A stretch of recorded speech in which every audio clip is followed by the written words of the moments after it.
o narcisismo é um transtorno de personalidade, ou seja, novamente aquele conceito que antes de ser uma doença é uma maneira da pessoa existir nesse mundo. No caso do narcisista, quando a gente fala numa personalidade narcisista, a gente está falando de uma pessoa que tem uma disfuncionalidade na sua autopercepção.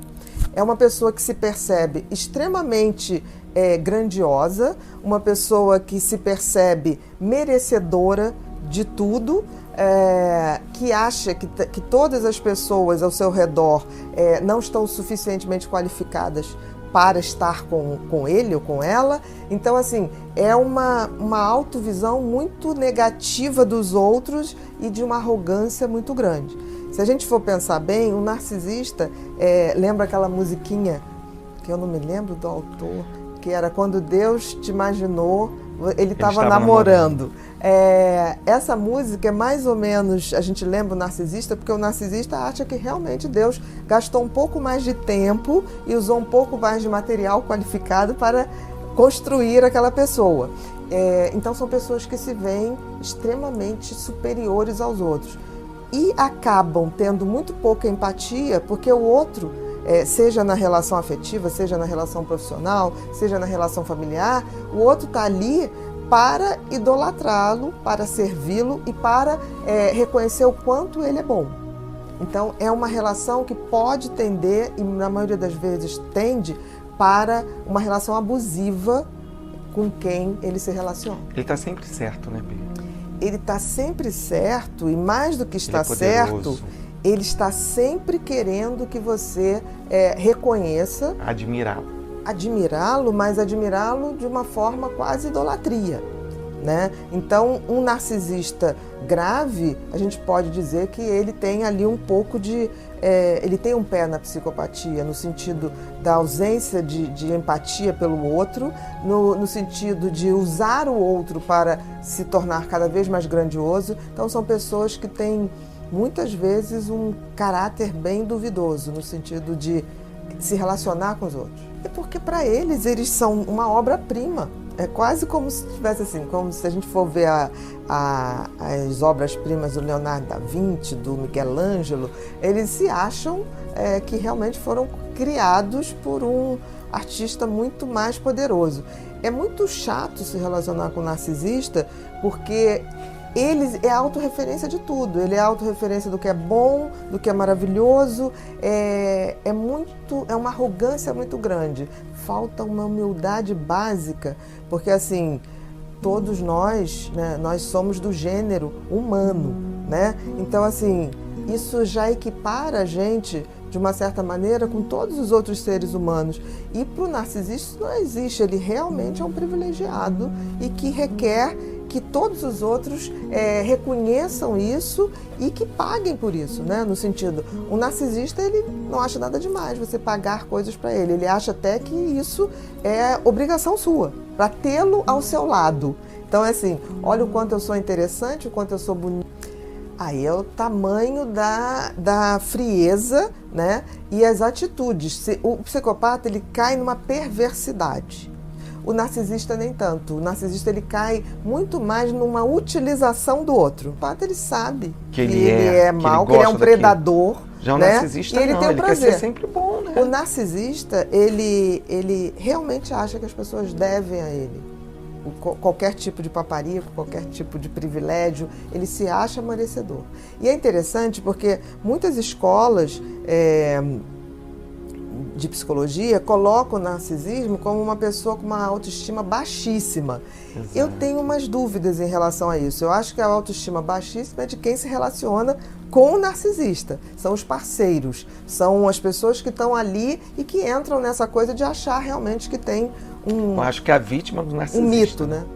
Eu acho que é a vítima. Porque eu acho assim, que mais do que uma baixa autoestima, o narcisista, ele tem uma necessidade de ser centro, de ser idolatrado. E eu acho que isso acaba construindo uma visão de si mesma de que ele realmente é grandioso. Ele não se vê como uma pessoa que precisa aprender mais, que precisa saber mais. Ele não tem humildade do aprendizado, de trocar, por exemplo, uma pessoa pode se relacionar com uma pessoa que não é tão bela no conceito, mas é uma pessoa muito interessante, que te dá conteúdo, que te dá boas gargalhadas. Para o narcisista não existe isso. Para o narcisista, o outro é obrigado a satisfazê-lo a todo tempo e, de preferência, pagar por isso, porque ele é uma companhia absolutamente agradável, na opinião dele. Então, eu questiono muito essa questão da autoestima. Eu acho que é uma disfuncionalidade de autopercepção.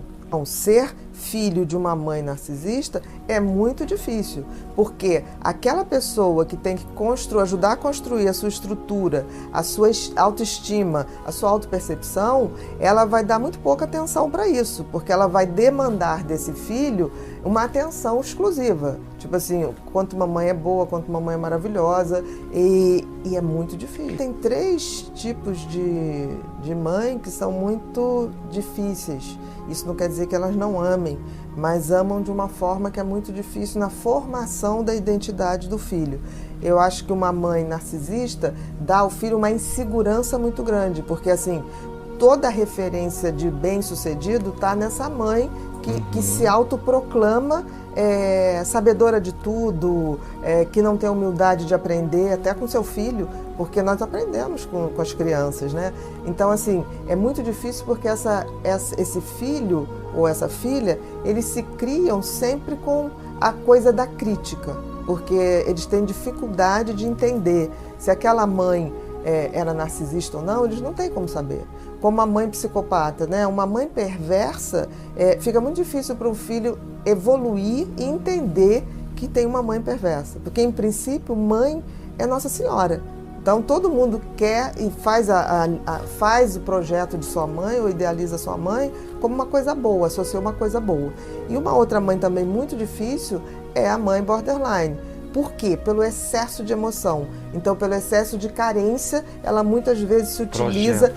Ela é como se o filho tivesse que preencher todo o seu vazio emocional. Então, ser filho de uma dessas 3 personalidades é muito difícil.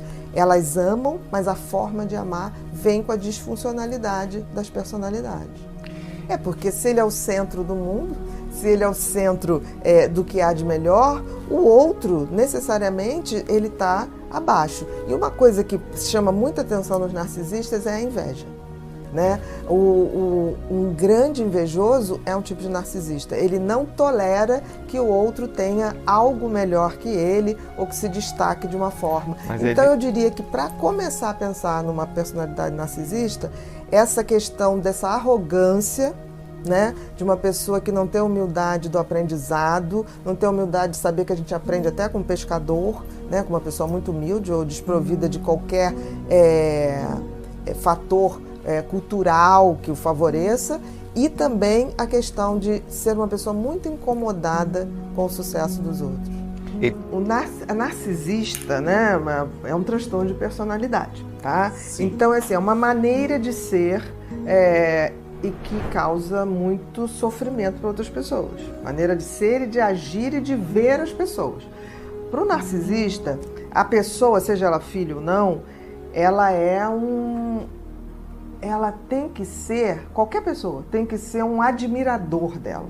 O narcisista, ele quer aplauso, ele quer que você olhe para ele e ache que você está vendo a melhor pessoa do mundo, né? Ele tem essa necessidade. Ele é uma pessoa, para o narcisista, ele é um suprimento dessa sensação de que eu sou maravilhosa, eu sou inteligente, eu sou especial, eu sou uma pessoa extremamente especial e quer que aquela pessoa vire um grande fã, tá? Se isso é mãe, você imagina o seguinte, uma mãe narcisista, com certeza, ou essa filha e esse filho vão perceber isso logo no início, que é muito difícil, ou então eles vão sofrer muito, porque nada do que eles façam, nada do que eles apresentem vai se comparar a esta pessoa tão maravilhosa que é a mãe narcisista. E o narcisista, ele tem, não é que ele não tenha empatia, mas ele tem um grau reduzido de empatia, porque ele vê você como uma pessoa assim, não é especial como eu. Então, aquela mãe que fica assim, porque eu fiz isso, porque eu fazia aquilo, porque você tem que agir assim, você tem que não sei o que lá, você vai tirando qualquer validade. Destrói toda a autoestima dessa criança, desse jovem, destrói toda a autoestima. Então, esta pessoa, uma mãe narcisista, faz com que seus filhos se sintam nada o tempo todo. E ela tem que ser a deusa, a rainha, a intocável, e aqueles filhos têm que ser extremamente gratos por ter uma mãe tão maravilhosa. Então, assim, é uma barra muito pesada. E uma personalidade também, que não colocaram aí, mas que eu acho que vale a pena a gente falar, a personalidade histriônica. A personalidade histriônica, ela difere um pouco da personalidade narcisista, porque no caso da personalidade histriônica, o histriônico, ele quer atenção, não necessariamente admiração. Porque assim, o narcisista, ele vai fazer tudo, uma mãe narcisista vai fazer tudo para você admirar ela, nem que ela tenha que criar mentiras, situações, ela vai ser maravilhosa e vai criar uma história para que você pense que ela é maravilhosa. A histriônica, não é admiração que ela busca, é atenção. E ela pode buscar coisas ruins para ter atenção, não interessa. Então, assim, uma mãe histriônica, ela vai fingir que está doente, ela vai simular passar mal, ela vai atrair a sua atenção despertando pena, autopiedade. Então, ela vai estar nisso. Mas, ao mesmo tempo, ela também é tóxica no sentido que ela se sente muito bem, né? Então, ela está o tempo todo numa dramaticidade, num palco. Os afetos, os sentimentos são muito superficiais. Então, uma mãe histriônica, por exemplo, está falando com o filho, tá rindo, brincando, de repente ela saca que para chamar a atenção ela tem que chorar. Então ela fala, não, agora isso que você falou me abalou profundamente. E ela chora. Então ela tem um afeto, daqui a pouco chega alguém e fala, ai, fulana, chegando, ai, que maravilha, vou trocar minha roupa, vou sair. Ela estava falando com essa filha, buscando aquela emoção, quer dizer, são afetos muito superficiais e são pessoas, o histriônico, ele está sempre querendo a atenção. Então ele vai fazer de tudo. Chama tudo para ele. Seja com fatos ruins, seja com fatos bons. Diferente do narcisista, que sempre vai ser uma coisa muito boa e você tem que agradecer, né? Então, no histriônico, esse filho, além de tudo, vai ter culpa. Porque essa mãe vai botar assim, porque você vai me abandonar. Eu estou passando muito mal. Eu estou nesse momento Eu estou nesse momento difícil, exatamente. Ao mesmo tempo, quando ela estiver bem, ela vai falar, não tire a minha alegria. Eu estou bem, você gosta de me ver mal. É você que me traz problema. Exatamente. Então, tanto na personalidade narcisista quanto na histriônica, ser filho dessas duas personalidades é muito difícil e tem que ser informado só pelo autoconhecimento. O autoconhecimento de si e o conhecimento de qual é aquele funcionamento. Porque, assim, o amor que se espera de uma mãe com acolhimento, com carinho, com afeto, não terá, nem de uma nem de outra. Não nesse padrão tradicional que a gente imagina. Mas é importante que a pessoa perceba, através do conhecimento, que ela não é a provocadora daquilo. Nem do excesso dessa mãe que é maravilhosa, nem do sofrimento dessa mãe histriônica que quer o tempo todo atenção. E aí que ela começa a entender, que eu acho que é o grande entendimento da vida, é quando a gente nota que, independente de ter pai ou mãe, nós somos o universo individual. Você tem uma mãe dentro de você, tem um pai dentro de você e que pode nutrir a sua criança. Isso talvez seja o grande aprendizado que as crianças, filhos de mães ou pais histriônicos, narcisistas e até psicopatas, é que se eles conseguem, através do conhecimento, entender que dentro deles existe essa mãe, existe esse pai e que ele pode se nutrir disso, aí eu acho que é a glória da vida, assim, porque aí a gente vê o que é ser um ser humano. O ser humano, ele é uma fração de tudo, né? Ele é uma fração de tudo que existe na natureza tem dentro da gente. Tudo que existe de papéis sociais, a gente também tem dentro da gente. Por isso que a gente pode ter empatia por uma pessoa, porque eu posso ter um pouquinho de você dentro de mim e posso fazer isso para melhorar minha relação. O grande problema dessas crianças é que elas de fato precisam de alguém que diga isso, né? Tipo assim, olha só, a sua mãe, não é que ela não te ame, ela não sabe amar do jeito que você esperava e queria que ela te amasse. A expectativa. E aí também essa coisa de um distanciamento é necessário, até para que o filho possa olhar para essa mãe e falar assim, no fundo, eu tenho pena dela. Porque assim, ela não ama ninguém, ela quer aquele aplauso. A outra pessoa, ela quer atenção. Nem que ela tenha que se jogar no chão, adoecer para ter essa atenção. Então, no fundo, dá um pouco de pena desse ser humano que não está se desenvolvendo para a transcendência. Olha, primeiro assim, narcisista existe em qualquer lugar, não é só na relação afetiva. Existe na família, existe no amigo, numa relação profissional. No trabalho, exatamente. Mas vamos primeiro botar uma coisa. O narcisista, ele é um transtorno de personalidade. O que significa isso? Antes de ser uma doença, é um jeito da pessoa ser. É uma maneira da pessoa ver o mundo e se comportar no mundo. O narcisista é uma personalidade em que ele quer aplauso. Ele veio ao mundo para ser aplaudido, reconhecido por sua grandiosidade, e ele acha que tem direito a tudo de bom que a vida puder dar. O que acontece com o narcisista é que ele não se relaciona, ele tem relações muito vazias, muito rasas, porque ele não troca afeto. Porque ele te trata muito bem no início, pode ser homem, pode ser mulher, tá? Ele te trata muito bem no início, mas para que você vire um fã dele. Para que você ache maravilhoso, para que você ache que dê a ele esse reconhecimento que ele quer.